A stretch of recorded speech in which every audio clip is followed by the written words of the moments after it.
tell it everywhere I go. Tell the world, tell them. Yeah, I'm a billboard. Baseball. We do simple better. We play like it's 1985. We have each other's backs because this is our game. Our season. Our time. Are you ready?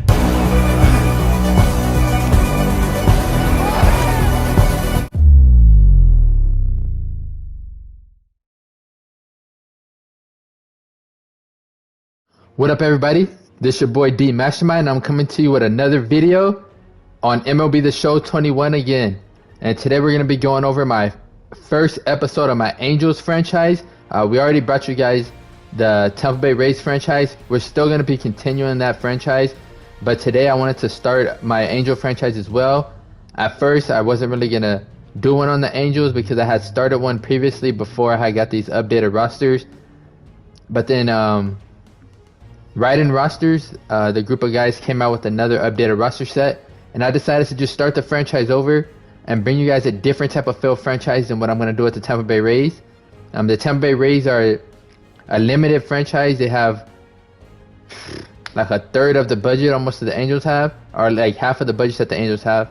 And then they have a different philosophy of how they run their franchise. They're heavy into pitching, home runs, and walk rate. They don't care a lot about the average, and they don't have a whole lot of stars. It's a team effort, and they're building through the draft with a lot of young players. So that franchise is going to be more drawn out. We're going to have to develop the prospects and stuff like that. But for the Angels, we're going to go into this franchise, and we're going to see how fast we can rebuild this team so that we're able to get Mike Trout into the playoffs and then get him a championship and turn him into the GOAT that he is. I already believe that he's the GOAT. I think he's the best that ever played, but just to add a little more to his resume with a championship and some playoff wins, that'll definitely secure it. And then I also want to show you guys, it'll be really fun to go through navigating Shohei Otani's career and having him pitch and hit on the game.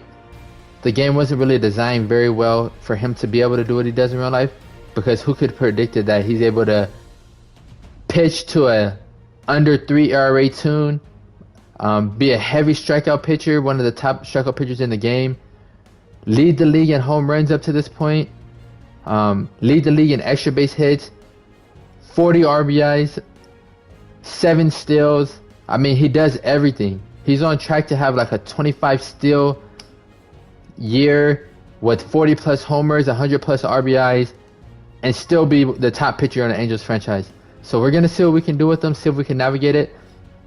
We're going to do one little change in Otani, which would be to boost his durability and his stamina. We'll probably max that out so that he's not constantly getting hurt throughout the year and he's not constantly tired, because he does play every single day in real life. He pitches, he hits every day. He even pitches and hits on the same day. So we're going to see what we can do with that. We'll probably, I'll lay out the game plan for him right now, is we're probably going to have him skip a start. At least every 2 weeks we'll skip a start to keep him healthy, and then we're gonna have him play versus righties and probably take the day off versus lefties just to keep him healthy, because I've done like on my previous franchise that I started before this one, but I wanted to bring this to you guys fresh and brand new. I noticed that he was always out of stamina every time he had to start and stuff like that, so I want to prevent those issues and see if we could get him through a whole year and keep him healthy. So it should be fun. But we're going to go over everything. We're going to play just like I'm doing with the Rays franchise, is one game per week. And then we'll adjust in the seasons after that. We'll knock it down to 1 game every 2 weeks, 1 game every month, so that we can keep going through the franchise and watching people grow and seeing how the team can do. And we want to do 10 years on both franchises, so we're going to have to limit some of the games played. But I'll bring it all to you guys, and then we'll do some prospect games. The Angels have a lot of, I wouldn't say as many young prospects as the Rays, definitely not a good farm system like that. But it's top heavy, where we have a few heavy hitters that the Angels definitely look forward to having in their team and in their lineup for years to come. And then we're going to have to find a way to get pitching on this team. It's no secret, but the Angels are one of the worst pitching staffs in the MLB. And it's been like that for some years now, and it's held this team back. The hitting as well. They're not a good clutch timely hitting team, but let's see if we could change that this year and see if we can get some pitchers on the team. With this franchise, we're not going to be afraid, or we're not going to shy away from making deals. If the deal is there that could really help this team out, we'll make some moves. But this is what you guys can see from the team so far. We're ranked 14th overall, so we're middle of the pack team.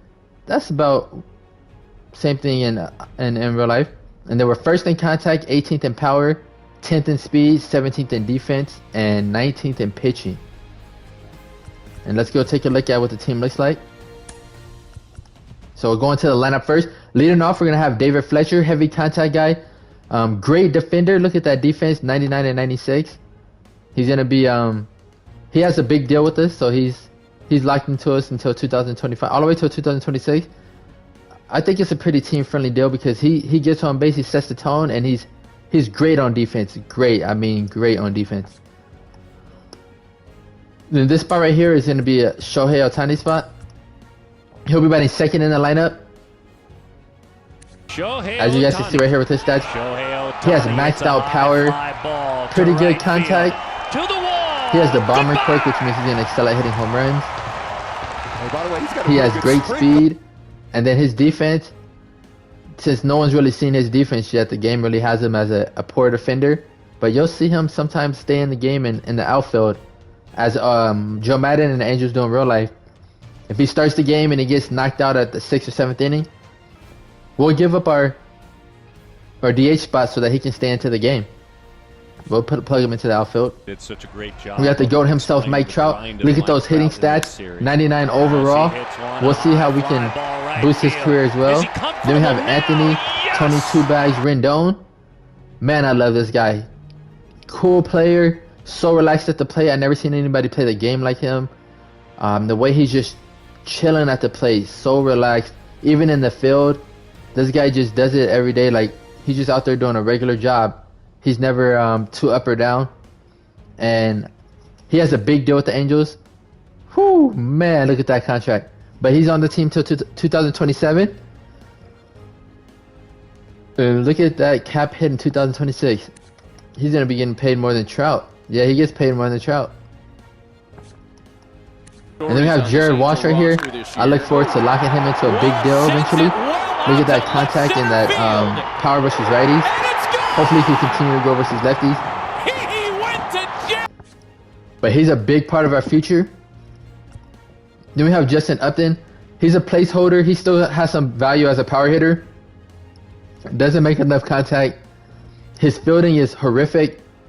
But he's a placeholder for some of the young guys we got coming up in the minor leagues. Jose Iglesias. I like him. We'll see how, because he is on he's 31 already. We'll see if he's able to hold down the shortstop spot for another 1 or 2 years. We'd have to sign him to a little bit of an extension. But he's a decent fielder, makes decent enough contact. So we'll see how he can do. But if we notice that he starts having a lot of hits to his attributes, then we'll have to move on from him. We have 1 or 2 people in the minors, but they're a few years away, so we hope Jose can hold it down for a bit. Jose Rojas is going to be in a platoon with Taylor Ward in right field. And then we'll have Juan Lagares come in, and he'll be our defensive replacement whenever we need him. But Jose Rojas, power hitter. You'll see him get time right here and a little bit in right field. And then you'll see him get some time at DH on the games. Sorry about that. On DH on the games that Otani is not able to go. And then we have Max Dassey. I think he's his last year. Yeah, his last year. He has arbitration next year. I'm a big fan of Max Dassey.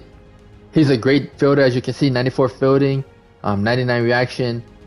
His arm, hopefully we can continue to develop that. He does show some power, and he's shown a lot of growth on the hitting side. And then on our bench, we also have the veteran Phil Gosselin, Kurt Suzuki. He can really hit. He'll be platooning with Dassey. He can really hit the lefties well, but we don't look forward to him being a part of the team for the future. He's just a placeholder for now.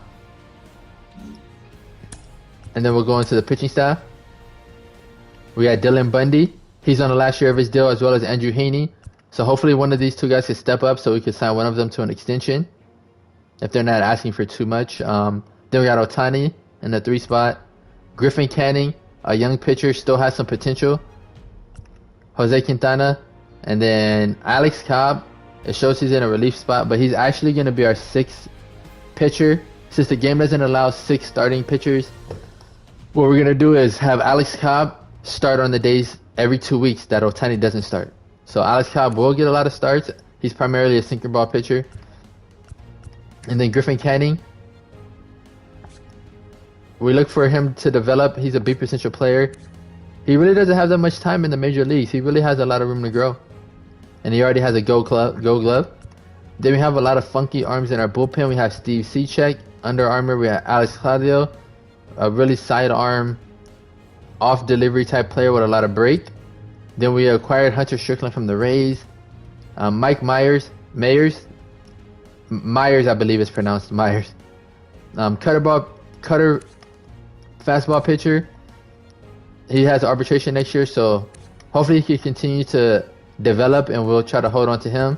Raisel Iglesias on a 1-year deal. He's already 32, or 31, so I'm not sure if he's able to continue to perform at the level we need.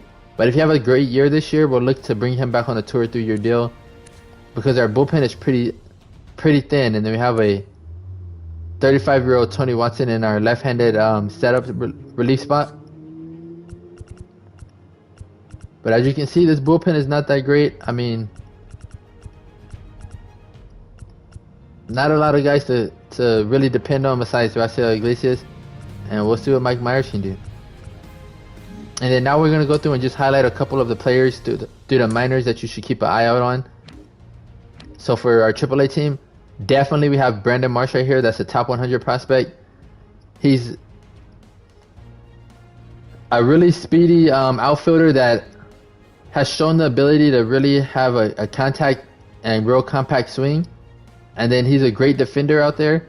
We continue to let him develop. We want to let our players be around 75 overall before we bring them up to the majors, unless there's a heavy need for them. Then we have Joe Adell right here, power hitting stud outfielder right here. He has the potential to be a 30 home run, 30 stolen base type of player. We just need him to work on his defense before we can bring him up and get those contact numbers up a little bit better. Work on his plate discipline as well. Then we have Keon Wong right here, the brother of Koten Wong, I believe, if I pronounce his name right. He's a journeyman throughout the minor leagues. Yeah, he's already 25 years old, but if he can continue to develop, he might be able to be a bench bat eventually. Then Luis Rengifo, hopefully he can develop so that if Iglesias drops a lot this year, he can grow into our shortstop as a placeholder for Jeremiah Jackson or Kareem Paris that you'll see right now in the future. Then we rounded off with Scott Schebler, Matt Thaiss, Walding, Ben Boone. He'll be on the team next year. Really young catcher that he could platoon with Max Dassey. Great defender as well. And then here goes some more of our young studs. Kareem Paris, B potential. Really young player, only 18 years old. Really good defender. He should be able to stick it at shortstop. So these two, you'll see them battle back and forth. Jeremiah Jackson has a stronger arm, I would believe. Oh, actually, Paris has a stronger arm, but Jeremiah Jackson has a stronger arm. He might move over to third base in the future. We'll see. Sorry about that. And then the speed. You can see both players have heavy speed. Jackson has more power. He's a high B-rated potential player. So we have some studs that are going to be coming up to take that shortstop spot in the future. Then Jordan Adams. Man, this guy is a heck of a prospect, a heck of a player. He has great power to go along with his 90 speed. So we have another outfield prospect. We are gonna have to move someone in this future. We have Jordan Adams here, Brandon Marsh, Joe Adell. Mike Trout's already out there. So we're gonna have to move someone in the future to grab us some pitching. So we'll see. We'll see how it goes. We'll see who ends up staying on to the organization. But we don't want to move too many prospects because our farm system is already pretty thin, as you can tell. Not a lot of. We got a few Bs right here. Orlando Martinez, only a C, but It's one of those guys that's not great at anything, but really well at everything. Then we have Isabel here, Wilson, Gareth Morgan has a lot of strong power. Michael Cruz and Brennan Davis. All of these prospects are D or C rated prospects. And then we got Torrey Hunter Jr. right here on the bench. Torrey Hunter's son. Shout out Torrey Hunter. And we have an interesting prospect right here in Edwin Yan. He's 6'5". That's pretty crazy to me. You don't see a lot of players that tall, but man, the Angels have a lot of tall players on their minor leagues. Right, just when I was saying that. Yep, there we go. And then on the pitching side, we have Patrick Sandoval and Jose Suarez. Some decent lefties. They got roughed up in their small stints in the MLB so far, but they still have potential to grow. Sandoval, you can see here, they're both really good changeup pitchers. That's probably their top pitch, is their changeup. Suarez still is really young at only 21. Then we got Jaime Berea right here, slider pitcher. He's had a lot of small stints in the MLB. Yeah, here we go. So he showed some success right here in 2018, and then a little bit over here in 2020. I mean, a 1.1 whip is really good. A 1.27 whip is really good. And then we have Dylan Peters and Andrew Wantz. And then Chris Rodriguez right here. We look forward to developing him. We don't know if we're going to use him as a starter or reliever yet. But yeah, he's one of our higher rated prospects, B potential. Sinker ball pitcher. Throws a lot of gas. A really edgy, fiery type player out the bullpen. Then Jose Quijada. Just a couple arms to look out for if we have to bring him up throughout the season. Ben Rowan as an underhander. Felix Pena. And then one of our top prospects right here in Reed Detmers. He has the potential to be a number 1, number 2 starter for us. Great curveball. Jack, I'm going to try to pronounce this. Jack Kokanowitz. I'm definitely butchering that. He's one of our better pitching prospects. Oliver Ortega, Packy Naughton, Aaron Hernandez, and Hector Yan. These are some guys to look out for. It's going to take a long time to develop them, but yeah, some of these are high C rated prospects. Hector Yan, I believe, is a B. No, he's a C, a lefty. And then we'll just go over to our A team real quick, just so you guys can see. Those are some players you don't really need to look out for them. They probably won't be on the team long. But we got William Holmes right here. He was a two-way player. We got Levon Soto. He has a bright future with us. Deshaun Knowles, B-rated potential. He came from the Bahamas, I believe. Yes, from the Bahamas. Switch hitter. So keep an eye out for him throughout the system. And yeah, guys, that's the team for now. I'll come back to you guys with the next episode. It'll be game 1, opening day. This is our budget, just so you guys can be aware of it. So we're at like about 212. And I'll take a deeper look into it. Next year in 2022, we have Mike Trout, Rendon, Upton still on his last year, still holding on. And it should be Fletcher and Otani. Still under contract. Man, this is a bargain for Otani. And then pretty much everyone else is a free agent or arbitration and stuff like that. So we should have a lot of, yeah, you can see our salary goes down from 187 to 96. So we'll have a lot of money to spend. So hopefully we can pull in some pitching. And then just keep a few of the players that we have now and do some extensions for guys like, we might like to extend Otani before he starts getting too costly, and we might, we want to extend Jared Wash definitely while his price tag isn't too high. But that's a look into the team, guys. I'm really excited to bring you this franchise as well. I'm very passionate about my Angels, of course. I'm going to do everything I can to get this team on the right track to where they should be. And we'll take a small peek at the stadiums. I just want to show you guys that we have, let me see if it'll let me go into it. Yeah, we have the Salt Lake B Stadium right here, the Smith's Ballpark. And then we'll have the Toyota Field, which is the stadium for the Trash Pandas. Our 2 minor league teams. Which, man, the Trash Pandas have cool jerseys. What a What a cool little minor league team that is. But all right, guys, that's gonna wrap it up for this first episode. Stay tuned for the next one. Peace.